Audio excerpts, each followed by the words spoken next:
I managed to get my hands on one of these. It's a Cobra King Tour forged. But the main thing I want to talk about is the shaft. The shaft I've got here is an Accra TZ85i.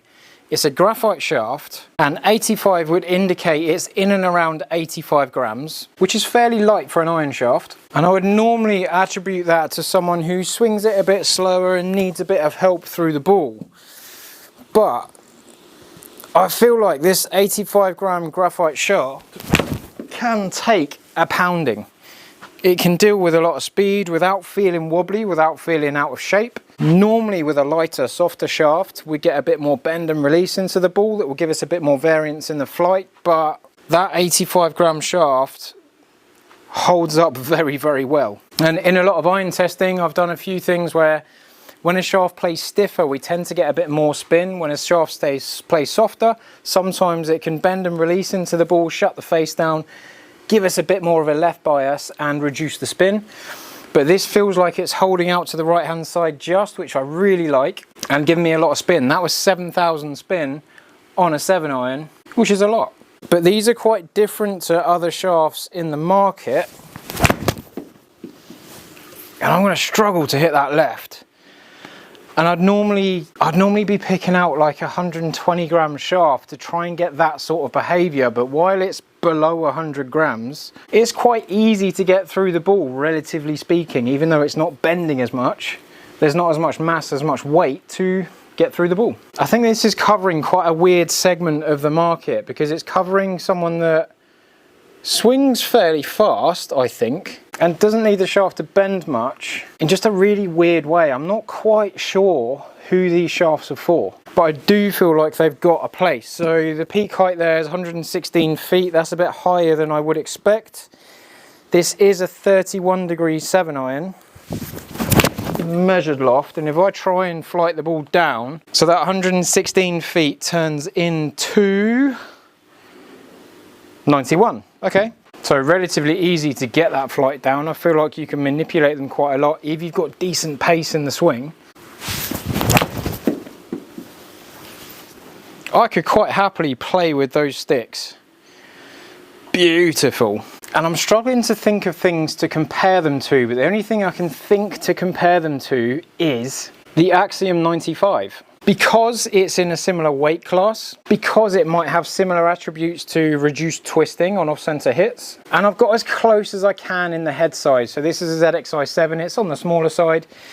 I'd probably say they're quite similar sized. They've got quite a similar sole width, and they're quite a similar head size between the two as well. I probably feel like the Cobra's just a little bit smaller.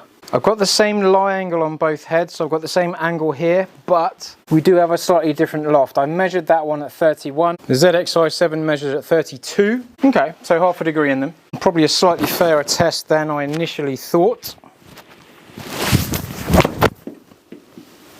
Feels just as meaty through the ball, just as substantial. So I'm kind of looking at the difference between the launch angle, the peak height, the spin rate that we get from the two. Main thing we're going to talk about is the feel, because they are different heads.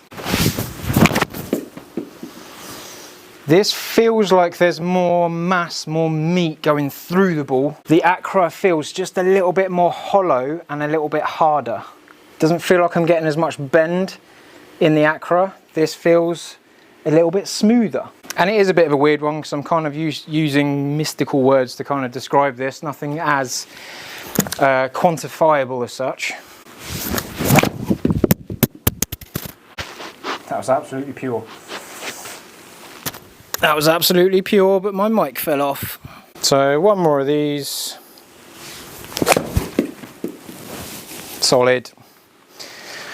Solid, smooth power. Back to the Accra TZ85i. Similar weight category, 85 instead of 95. There is a 75 in the Axiom as well, but I don't really want to compare that, because the 75 in the Axiom definitely feels softer and smoother. This is more on the harder side, so I've gone the other way weight-wise in the Axiom as a comparison for that reason. So that was a little bit off center, but I've still maintained a lot of the shot. Low in the Healy, I've just got a little bit of a squeeze right, but I've not really lost anything. Spin's still around the same sort of ballpark area as the other shots. Let's have a look at what the difference is in the data. The peak height is probably the main one I'm kind of looking at myself. So more shots in the Accra, less shots in the Axiom, but I've got 185, 184, 184, 185 in the Axiom. I varied 1 yard. In these, I had a few more cold swings at the start, so I'll take the first 3 shots out. I did hit one lower on purpose, which was 92. But peak height, 112 against 112, fair enough, even though I took out the lower one. 48.9 angle of descent against 49.2 angle of descent. And then here I've got just a little bit more ball speed out of the Axiom. Potentially could be a difference in the head. The strike did feel a little bit more hollow when I mishit it on the Accra. Potentially the head, but kind of more so the shaft. Slightly higher launch, slightly higher spin. Slightly less distance for that reason. With the slightly lower ball speed, slightly higher launch, slightly higher spin, we're getting a bit more resistance in the air, and then we're landing 3 yards shorter. Dispersion rings are quite similar there to each other, just a couple of yards apart. Not a massive difference between the two, just slightly on that higher side with the Accra. Side spin, I had 447 on the Axiom and 333 with the Accra. And I think with that slightly smoother feel of the Axiom, I've got that little bit more draw. With that slightly harder feel with the Accra, I've got that little bit less draw. Marginal, but that kind of links the feeling to the data. But yeah, there we go. Tell me what you think. Have you used any of these shafts? And thank you, Mark, for trading in these Cobra irons so I can have a video on them. Cheers.